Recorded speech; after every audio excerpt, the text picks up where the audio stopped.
What's up, guys? Welcome back to another podcast, and I'm back. I was sick. Whoa. Still kind of am.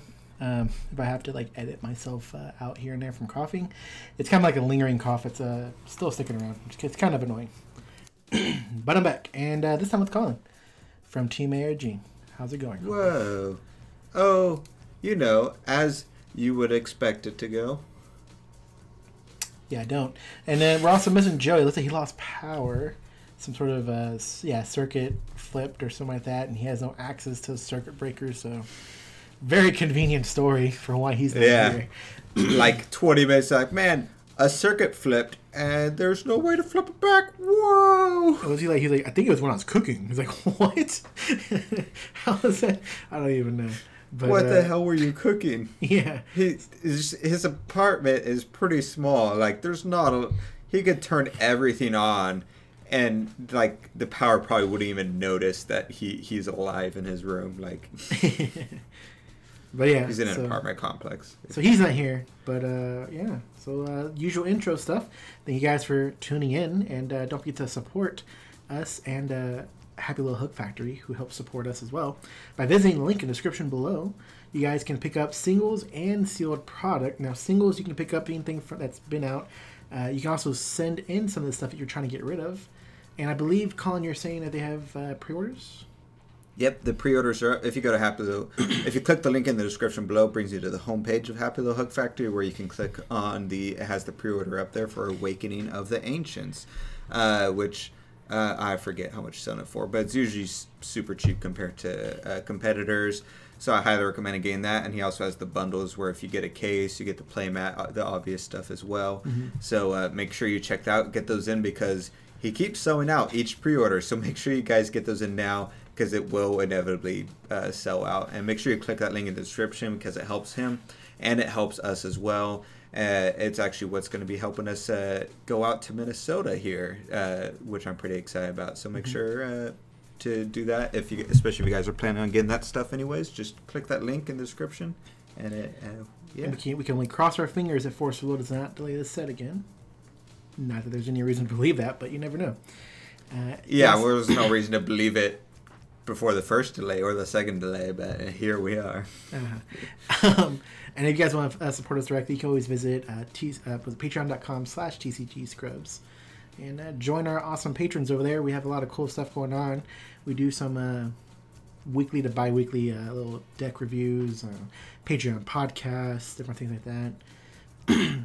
So yeah, patreon.com/TcgScrubs. And again, like Colin said, it helps us get places. I think we're going to try to make it to the Northfield GP. We'll see how it all goes, but hopefully, fingers crossed. Yeah, and if you guys are patrons or are interested in becoming it, and there's content you guys want to see on there, let us know, because we're always looking to jazz it up, make it a little bit nicer and stuff. So just be sure to shoot some ideas. And there's your intro stuff. We're done. Boo, boo, boo, boo. So I think this week we didn't have a ton of stuff to kind of go over. It's been a little slow in Force of Will. There's no GPs this weekend. You guys went over Singapore GP, but I don't think I went over Manchester at all, did y'all? Which was a cluster-only GP. We have a list for that, but I think we'll wait for Joey, I guess, since there probably isn't GPs next week either. And just kind of go over those lists, look at some cluster stuff. It's also something that we'll be preparing for at our locals, is we switch up the formats all the time. We just did draft this week, and we're going to be doing a cluster tournament in a couple more weeks. So yeah, we'll look at those too, but... we did draft, which was a lot of fun.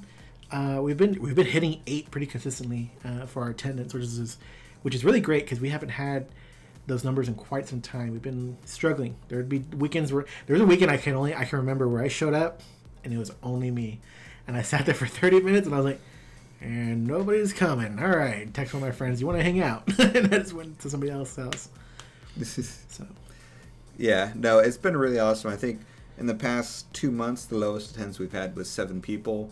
It's been really consistent. It hasn't been necessarily the same people consistently, but it's been a consistent number, which has been really nice. Which is good for people like me, because it's over an hour drive to get there. So sometimes I'm tired and I don't want to go there, but I always go there just to make sure that there's always enough people to fire off. But I'm hoping we're getting close to the point where sometimes I can just like sleep in 1 week is my hope, and I don't have to go. I like going, but you know, it's a long drive sometimes. Speaking of long drive, shout out to Nathan and Jacob who drove out from College Station to play with us.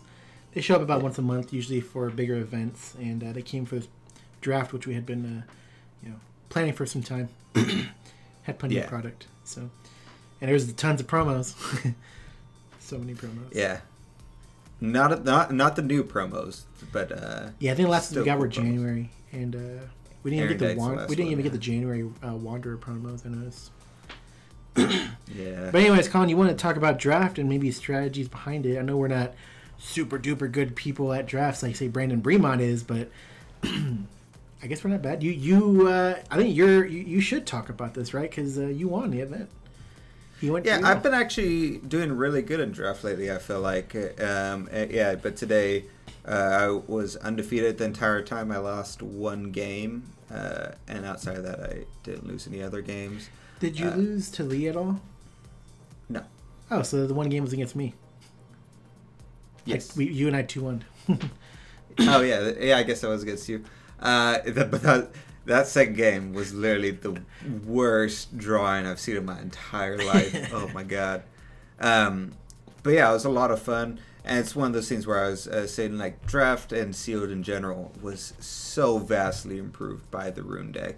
I really hope they keep the rune mechanic in some fashion, even if they have to name it something different for their lore or whatever in the next cluster. I don't care, but they really need to keep that. I think it's been really good for the game in general, but it's especially been good for sealed formats. I think that's what's really made it a more balanced and fun thing for everyone. I'm not afraid they might end up getting rid of it. Like when we talked to Jeff, and kind of some of the things he was saying is it's tied to the lore part of it.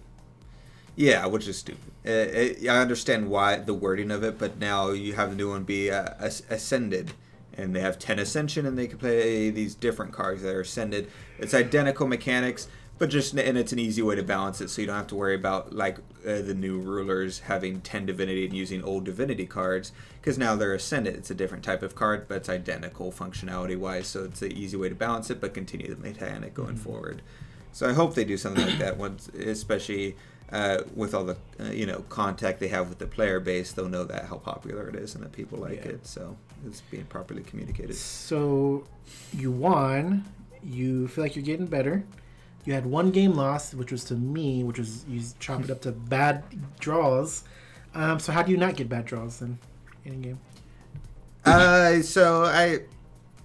The main thing, because go ahead and get one of the main cards I was drawing that I pretty much drew all of them was the 5 drop that you drop down, you draw a card, which is not that great of a card to have a lot of, and it's even then it's only an average card. The main reason I want it, run it is it's a decent body, the draw power is nice, but the main reason is it is the only Mimi Tribe resonator that I had, which triggers the other resonator, which you can only play if you have a Mimi Tribe in the field, and that's the one that gets swiftness and precision, and it's a 12/12 or something like that, and it's a 4 cost, which is a really nice card. So I ran a multiple of them in order to trigger that card.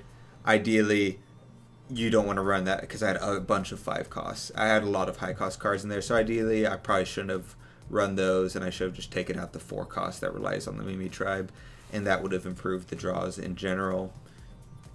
But the only problem with that is I would have wanted to put other cards in it instead, because the amount of draw power that I had in the deck, I had quite a bit, would have made it very easy. I got kind of close in one game to decking out. I got down to like 8 cards or something like that, and I was running like a little over 31 card deck, so you can see how close that's getting. So Colin had a pack of 50 sleeves. We were supposed to split for a 25 card We were deck. supposed to split. Literally, we're getting ready to open packs, and Oscar's like, by the way, did you breach sleeves? I didn't breach sleeves. I was like, yeah, I got a 50 pack. We'll see if I use 25 cards. I usually don't, though. He phrased it as long as you don't go over 25, we should be good. I go, we'll see.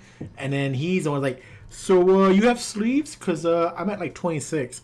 And I'm playing them in round 2, and I'm like, that's 26 cards? He's like, no, it's like 30-something cards. I'm like, wow. No, I specifically said ahead of time that I usually use more 25 cards. Because I tend to lean towards draw power decks, which you want to do bigger. Yeah. But yeah, so I had a lot of fun. How'd you do, Oscar? Pretty good. I had a pretty crazy round. By the way, I don't know, I thought about it for a second, but I forgot. But for those who don't know what draft is, because I think it's only tied to like what Magic and Force of Will, because one of the card games actually have draft. There's some. They're not all official, but I know there's fan modes for. I think Transformers fans create the draft mode. I don't think it's official. Some of those are just sealed though, not draft. I thought Transformers did draft. I could be wrong. Anyways, you get your pack of 10 cards and you open it up. You're gonna have a group of like at least 6 people who are doing the same thing. You're gonna look at all the cards, pick one of them, and pass the pack to a direction, either the left or the right. And you're gonna keep doing it with every pack you receive until there's no more cards. And you go through all your packs and you try to build a deck with everything you drafted. That's essentially what you're supposed to be doing. Yeah, very simple. But my favorite card I drafted was definitely the Orchards. I forget their actual names, but the ones where it's like a non-token resonator goes to graveyard, put a fruit counter on the card, remove 3, create an 8/8 Lich token. So that was actually pretty cool. I think my best moment with it was one of the final games, and I had 2 in play, and just stuff was going to the graveyard everywhere. Things were trading. It's like boop, boop, boop, boop, boop. I think at one point I got like 7 counters on one of the Orchards and like 5 on the other. That's crazy. Yeah, I had 2 MVP cards. One was Jesus statues, which is super good. I only in one round was actually able to play him. Never pulled him again in any other game. But it because I had only pulled one in the pack, so it was running my deck. But it's weird that I never pulled it.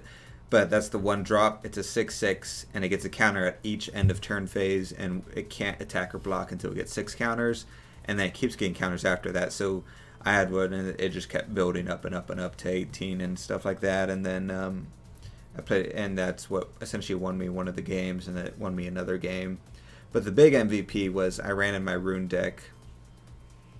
What's it called? I forget the name of it, but it's the green card. It's 1 cost, quick cast. As additional cost to this card, banish Resonator, deals damage equal to that Resonator's attack to target Resonator. And you can pay an Awakening of 3, and it also deals that damage to your opponent. And that was the MVP of the game. I did that because you swing in, they block, or swing in and you hit them, and then you junk and you deal. Usually, on average, it was like 11 to 1,500 damage to my opponent and stuff like that. It was great. And there was a couple instances where I didn't do the Awakening, but it's just cool to like you swing, your opponent blocks. They go buff, buff, buff, buff, buff to buff their thing to kill it. In response, I'll just use that to banish it and to kill one of their other Resonators instead, so I'm getting some value still. It was a really nice rune card to run. I really like that.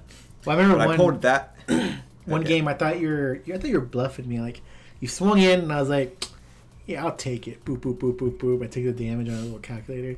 You're like, "Okay." Grab the rune, banishing it, hit you for 10. I'm like, oh yeah, game.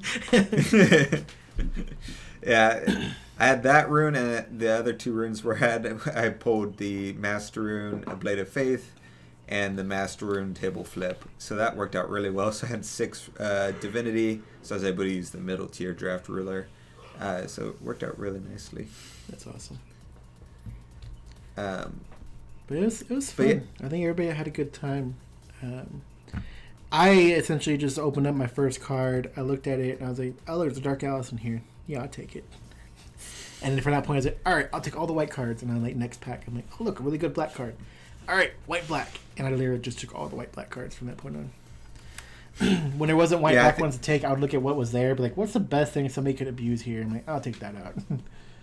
I did that a couple times. There was a couple cards like the 1,200 damage to a Resonator and one of the dragons or something like that. I had grabbed all those, but to stifle my opponents. But yeah, I'd opened the first pack and I saw, because I couldn't remember exactly what was in the set, and I saw a couple good white cards and a couple good green cards, and I was like, oh yeah, there's some good stuff in here. So I was like, all right, I'm gonna do white and green, and just from there on. But we want to talk like so. What's your sort of strategy when you're going into drafting, Oscar? As I just kind of said. I open the first pack, I look at what's there, and I know like I've listened to like Brandon and other people talk about drafts like from other games or Magic, other players, you know. And usually it's like you pick a bomb, you pick a second bomb, and then you sort of determine after that second bomb which way your deck's going. But me, I was more like I opened it and I was like, hey, some drain and ping. Yeah, why not? Take Dark House. Second pack, what is it? Flying's really good. All right, I'll take this flyer. Third pack, hey, look, another flyer. Fourth pack, hey, I can pull some flyers out of my graveyard with this black card. Hey, let me look for more 2 costs. It was that March of the Dead. Putting the next pack up. Oh, hey, here's that soldier nobody wants. I'll take that. It kind of went from that way onwards, pretty much just plucking out white and black cards here and there. Looking for addition destruction, which I thought would be useful because I was picking additions up, but I only played one other person who was running addition, so it was a dead card most times since it has no other modes on it. So yeah, that was one of the cards I was thinking about running. I had almost grabbed it, but I passed on. I forget what other card I grabbed instead, but I decided that I ran the Messenger of the Sun. I had like 2 or 3 of them, and I figured that was enough if I really need to deal with additions, which it turned out to be enough for.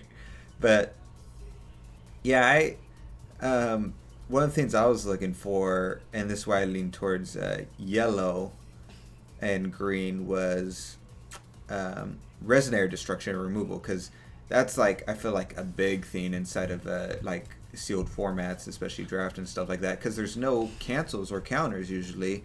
Nothing really has barrier for the most part, and so I was like, well, if I just find all of these, it doesn't matter if my opponent has the big old 30-30 flyer. As soon as it's rested, I can just kill it and stuff like that. So I tried to grab as many of those as I could. Like I said, I had Blade of Faith and Table Flip. Technically, the other rune as well was all Resonator killing. I had the 2 cost that destroys a rested Resonator. And I had the big old 7-drop green dude that destroys a 4 cost or less, which I used once. But I used to destroy a J-Ruler, and that made me feel real good. I don't know who took the big gorillas, but I remember seeing them 2 different times. Like, ooh, I should probably take those. One. One I passed off. Yeah. One of the packs had that and something else, and I grabbed the other thing, and I was like, man, I hope I don't regret that. And then the bear came around anyways, and I was like, oh, yay. Grabbed it. Nice. But, yeah, I was like at the removal, and usually I, like, freak out, and I grab, like, a bunch of different colors of strong cards. But this time I felt like a lot more focused of like, all right, I opened the first pack, I'm going to do green and yellow. And that's just what I did the rest of the time. It's just like, going to grab green cards that are good, going to grab yellow cards that are good. If none of the green if it doesn't have green or yellow, or if there's no green or yellow that are good cards that I want, then I'll just take out the good cards so that no one else can get it type of thing. And I leaned pretty hard, like I mentioned, probably too hard into the 5+ costs. So a lot of times I'll just be like sitting there just trying to block attacks or taking damage, and then turn 5 hits, and then I'm like, woo! But until that point, it's kind of rough. But would you say it's a different strategy to draft than it is to, I guess, build a deck in sealed? Once you have your card pools, at least. Yes, because you're not at draft. You get a good idea of what cards are circulating, what cards people are grabbing, because you're looking at your hand and you know what you're passing off. So you know someone's going to have one of those cards, and you also have a chance to grab cards that are super strong before other people get them. And so you feel pretty good about what to expect and what you've neutered and stuff like that. Whereas sealed, you have no idea. Someone could have pulled 4 packs, and if they stored mushed a bunch of boxes together, then that person just pulled 4 Blade of Faiths or something like that. You don't know what you're going to get. And so sealed, I feel like, for me, would be more defensive. Like, you got your bombs, you got your 1 and 2 drops to buffer the field, and then the rest is just like destruction and counters. It's just a lot of destruction and counters built around these couple cards that do all this stuff. I feel like would be the better direction to go, versus I felt I was a lot more aggressive, with the exception of the removal I ran in draft. It's not bad. And then your packs at the end of the day, they were really good, weren't they? Yeah, my prize packs. This is the first prize pack I pulled. Had a full art Blade of Faith. Second pack had a regular Blade of Faith. Third pack had a full art. What was it? Oh, I'm blanking on it. And then the last one had a full art Giant, Sand Giant. They were both, the last two packs were both rares or SRs. I just forget what that other one was. Those are really good pack pulls. Oh, I was like, okay, I'll take it. I'm looking at some of the cards from when I drafted God's Choice. That was actually a really good card. God's Choice. Yeah. Yeah, that's what I had 3 of, I think. Surprisingly, what was it, the Battle of Sun and Moon?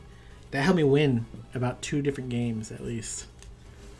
Just that helped me win my very last game. So I was going against a guy.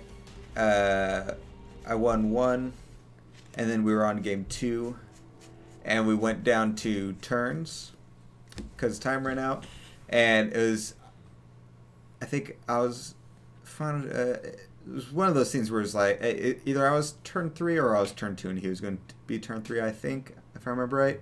And so I swung in, and I literally calculated. So I had my 10 stones up, and so I used 5 of those stones for the chant that does 2,000 damage to a resonator. So I did that on his 400 resonator to kill it, and then I swung in with everything and blocked some of it, and then I used the remaining 5 to play that card to recover and swing in for game. And so I was like, woo! That was the only time I ever used that card. The entire time. Yeah.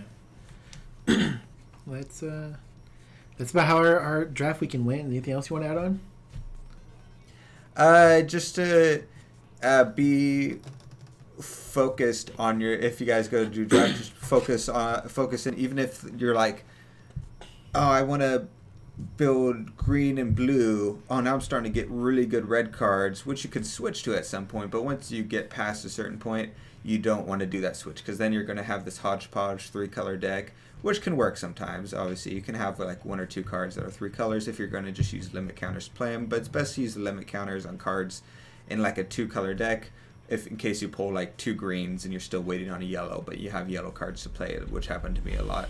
And I felt I usually run 3+ color draft decks, but now I'm getting more into it. I feel like the 2 colors with maybe 1 or 2 cards that are 3rd color is like, it just runs really smooth. And at like every turn I was playing something, whereas usually draft pretty much everyone I played against, turn 1 call a stone pass turn, whereas me, with the exception of I think 1 time, I was able to put something down turn 1 every single time, and then turn 2 I usually was able to put stuff down.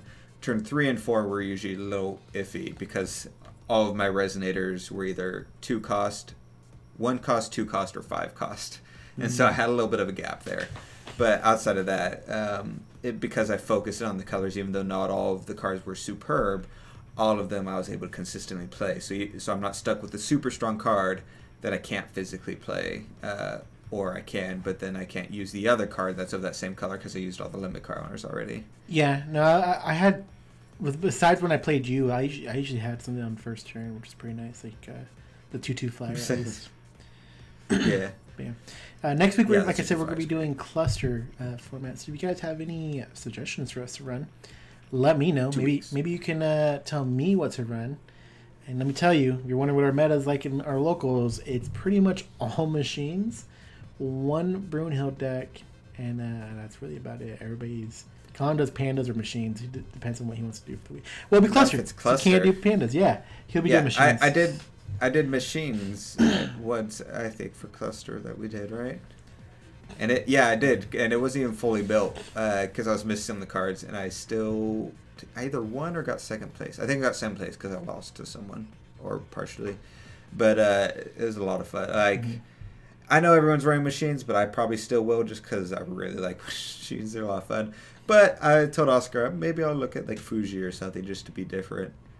So I'll take a look-sees. If anyone has a Fuji cluster deck, let me know, so I at least have a starting point. So if you're wanting to know how to share that and you're on YouTube, you can create a gacha at gachalog.com, I believe, and just post the link in the description, or post the list code, and we'll just open that from there. But last little bit, it is going to be a shorter podcast this week, probably around the 30-minute mark. But Colin, you wanted to mention games, right? Like video games? So Vigima Games? What? So, as you guys know, we have our Twitch channel for TcgScrubs where we stream Lackey games. Not as much recently. Been a little bit busy and cooped up. Hopefully, we'll start doing that more consistently at some point. I feel like we're kind of like Jablinski now. It's like we're gonna do games next week. We'll stream games, guys. And it's like, yeah, no games this week, guys. Next week for sure. The cards never came in. We can't play with our cards. Yeah, don't worry. We'll get that Delgado working. So we've been talking all the time about how we want to stream and do video games and stuff like that. And so we don't want to do that on our TcgScrub Twitch because I feel that'd be kind of weird, especially for people who are following us on there. All of a sudden they see us just playing games and they're like, the hell? I did. This is why I followed you. Yeah, would that be weird, you guys? You can let us know in the comments again. You can tweet us, whatever. Is that? I think it'd be weird. Is it weird? I thought it was too. I just want to know what y'all's opinion was on it. I think it's weird, and that's all that matters. But so we made a separate Twitch channel where we're gonna do video games. We've already been like figuring out streams right now, so we're trying to figure out which I'll explain in a sec. But right now we've mainly been streaming Apex Legends, trying to test it out. Just for that game specifically, is absolutely horrid to stream. It's freaking. I told Oscar I'm pretty sure it's because they probably had a deadline to get the game out. So they got the game out, but it was similar to what happened to PUBG when it first came out. They didn't actually optimize the game properly for the computer, and so it just bogs I'm pretty sure that's the main reason why. It's just bogging the computers down, and so the computers, when they go to stream, it's a laggy frame rate. Mm-hmm. And we've mostly fixed it. It's just a lower quality graphics and stuff to sort of go around the problem. I'm hoping similar to PUBG, they're just going to patch it in a month or two, and that'll be the more condensed, better optimized version of the game. Mm-hmm. Other games, it works perfectly fine. I'm going to stream League of Legends when I play that because I can stream all the other games I tested. I can stream perfectly fine. So League of Legends is something I personally will stream. Oscar doesn't play it, but Joey will probably join me once in a while. I'll see if I can get. I know a lot of people in the Force Will community play, so I'm gonna try and see if I can play with some other people as well. We do. Me, Oscar, Joey, Melissa. Sometimes we'll play like arcade fun games on StarCraft 2, like tower defense modes and stuff like that. I found a lot of fun, and so it's going to be this sort of like unique, with the exception of obviously it's there's mainstream games play like Apex, but we're not pro players, so we still got that scrubby feel. League of Legends, I feel like I'm pretty good at, but it's I play more off the cuff champions and stuff, so it's not just like look at me playing freaking Yasuo or whatever, and different things like that. So it's sort of, if you like us and our content and you also like video games, this is a nice sort of outlet where we're going to be having that. And the Twitch channel is TcgScrubs. No, so, Scrubs Games. Scrubs Colin Games created it and keeps getting it backwards. Oh yeah, it's Scrubs Games. So think Scrub Game and then plural on both of them. They're just two plural worlds. Scrubs Games. So many names we wanted were already taken. So it's another reason why I was asking, like, would y'all mind if we just streamed a TcgScrubs? So everything, you don't have to worry about following new people. It all made sense. Now that you're watching this podcast, you're like, oh, they're going to stream video games. Expectations set. Come on over, guys. But we'll link in this because it's also effective. If people end up following the channel who don't play Force of Will, it'd be weird if they were like following TcgScrubs and all of a sudden we're playing Lackey on there and stuff like that. And also it's called TcgScrubs, but we're playing video games would be weird.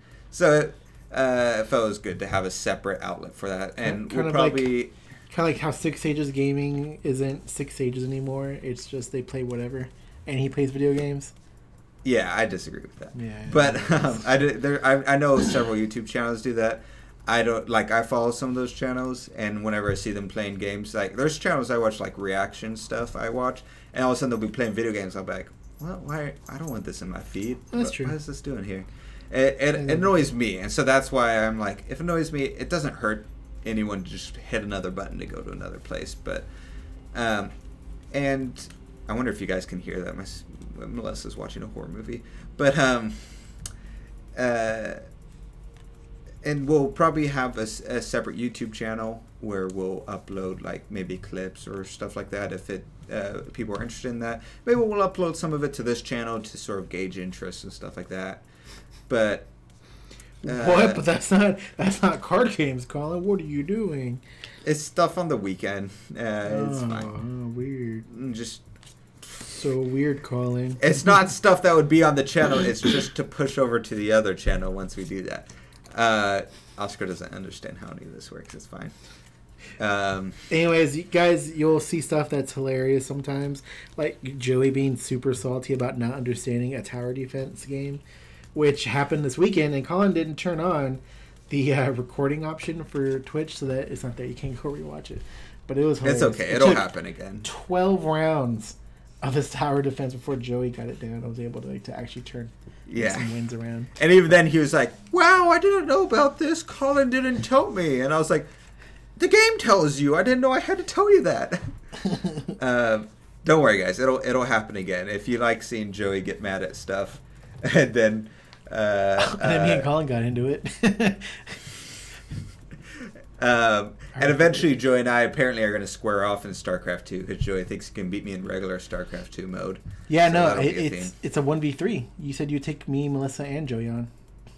Yeah, I was being a little superfluous there. Well, yeah, because Joey probably still knows a decent amount, so I don't know. Because he'll be sitting there like just telling you guys, just build a ton of Marines. That's all you got to do. And I'll be like, what the hell is this? You guys are coordinating. But I suggested we do a 1v1v1v1, or 1v1v2, and Oscar and Melissa are on a team or something like that. But yeah, it'll be fun. If you want to join us, you can. If not, no big deal. Ignore the last 5 minutes of this podcast. Pretend we didn't talk about it. I don't expect I have the expectation that no one from here will go over and watch it. But if you guys do, that's cool. But, we'll still try and build it on its own merits and stuff like that. But if anyone wants to join us, we have a lot of fun. We'll try and get a set schedule. Right now, I'm hoping to, be kind of more consistent. I usually come home and play, a game of League or two. And that's usually, 3:30 Central Time. So around that time, if I can try and get that consistent Monday through Thursday or something like that. And we'll try and get some consistency stuff going. But yeah. Yep. Any last thoughts, Oscar, on this? Yeah, before we wrap it completely up, I was going to say next week, let's go ahead and we'll bring back Ruler of the Week, which we haven't done in a while. Oh, yeah. Kind of go over a ruler and some cards we'd pick and throw into that. We will also, maybe in the Patreon podcast, which is coming out after this on patreon.com/TcgScrubs. I think we can talk about maybe some cool stuff like maybe Argent Saga, which is a game that's in development that I've been interested in. We know very little about it, but from what has been posted to the Facebook group. And if you guys are interested in that card game too, you can join us over there where we'll kind of discuss it. Yeah, they've been teasing some cool announcements coming out this week for it, so keep an eye out for that.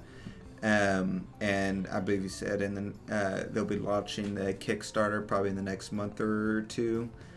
So I'm pretty excited about that because Kickstarters are usually hey, back this, and for $80 you get you're not only supporting it, but you get a booster box, an exclusive promo card. Usually, I don't know anything they're doing, but I'm just saying usually with Kickstarters, that's you get something that's pretty cool and unique. That's usually tied only to the Kickstarter.